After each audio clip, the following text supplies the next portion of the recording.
Ya,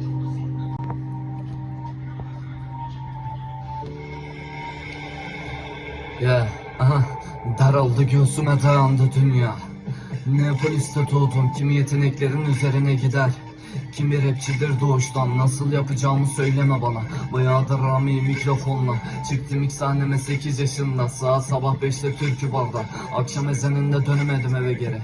Sevdim sokaklarımı, bunaldım pantolon kapattı karnımı. Başlattım düşük bel modasını, salı pazarı Aktepe Çamlı'mı. Gavatlık edenim patlar kaşı, stabil ben kimim 16 yaşım. Faşoların kanıyordu başı, doğru yere attım taşı.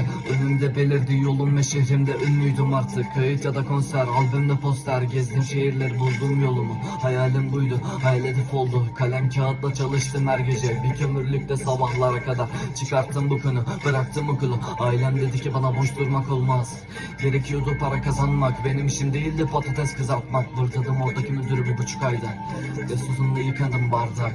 Ama dayandım onda da bir hafta. Anladım benden barmen olmayacağını, bardan içkileri çaldığım anda.